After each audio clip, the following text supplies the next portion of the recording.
Ratu Kalinyamat sebagai seorang tokoh wanita legendaris. Makam Ratu Kalinyamat dan Pangeran Hadiri nyaris tak pernah sepi pengunjung.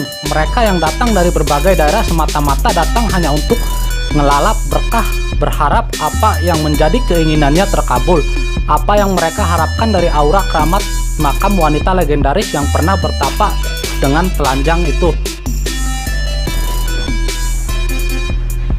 Tokoh Nyi Ratu Kalinyamat sangat melegenda, setidaknya bagi masyarakat Jepara dan Pati, Jawa Tengah. Dia tidak hanya dikenal sebagai seorang putri yang molek, tapi juga cerdas dan berani. Tak heran jika akhirnya wanita tersebut memperoleh kepercayaan untuk memangku jabatan Adipati Jepara, yang kala itu wilayah kekuasaannya meliputi Jepara, Pati, Kudus, Rembang, dan Blora. Pangeran Hadiri diutus oleh Sultan Aceh ayahnya untuk menimba ilmu pemerintahan dan agama Islam di Kesultanan Demak. Lelaki berdarah Persia ini sangat tampan dan arif bijaksana. Tak heran bila Ratu Nyimas Kalinyamat langsung kasmaran padanya. Sayangnya, ibarat masa bulan madu, Nyi Ratu Kalinyamat dan Pangeran Hadiri belum tuntas. Sang suami keburu gugur dibunuh berandal-berandal suruhan Adipati Haryo Panangsang. Hati Sang Ratu Kalinyamat sangat terpukul dan berduka atas kenyataan pahit itu. Pembantaian itu sendiri terjadi seusai menghadiri upacara pemakaman kakak kandungnya, Sunan Prawoto. Sang kakak juga tewas di tangan Haryo Panangsang yang merambisi merebut tahta Kesultanan Demak. Yang lebih membuatnya kecewa ketika ia mengadukan kelakuan Arya Panangsang pada Sunan Kudus. Sunan Kudus ternyata malah memihak Haryo Panangsang, bahwa Sunan Kudus mengatakan bahwa semua itu buah dari tindakan Sunan Prawoto yang membunuh Pangeran Sekar Sedo Lepen. Setelah peristiwa pembantaian kakak kandung serta suaminya, Nyi Ratu Kalinyamat bersumpah akan menebus rasa malunya dan meraih kembali kehormatannya. Keinginannya tersebut membuatnya bertekad tanpa telanjang. Ia baru akan puas setelah berhasil memakai kepala Haryo Panangsang sebagai alas kaki. Menurut cerita, selanjutnya dengan membawa jenazah Pangeran Kalinyamat, Ratu Kalinyamat meneruskan perjalanan sampai pada sebuah sungai, dan darah yang berasal dari jenazah Pangeran Kalinyamat menjadikan air sungai berwarna ungu, dan kemudian dikenal daerah tersebut dengan nama Kaliwungu.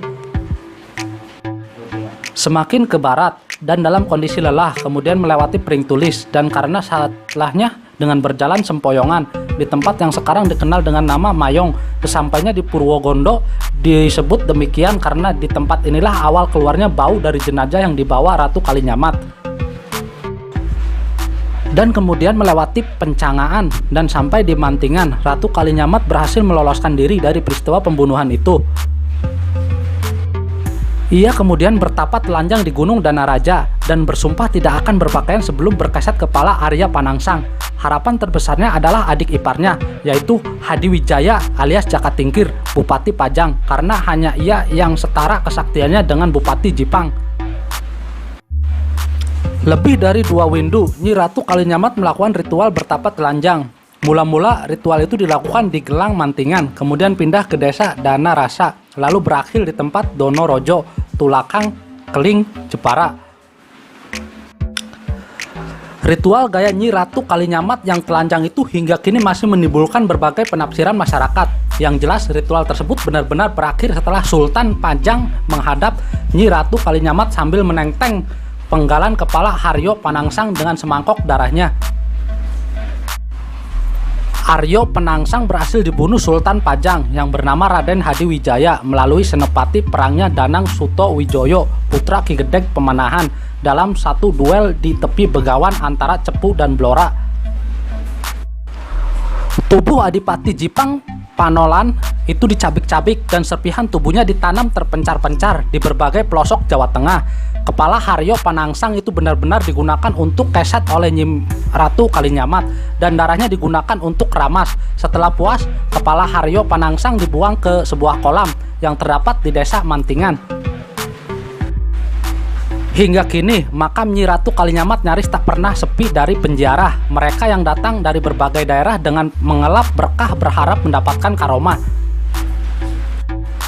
Banyak di antara peziarah yang memohon karomah agar parasnya menjadi cantik dan menawan juga sesuai bagi kaum Hawa, atau gagah ganteng karisma bagi penziarah kaum Adam di makam Pangeran Hadirin.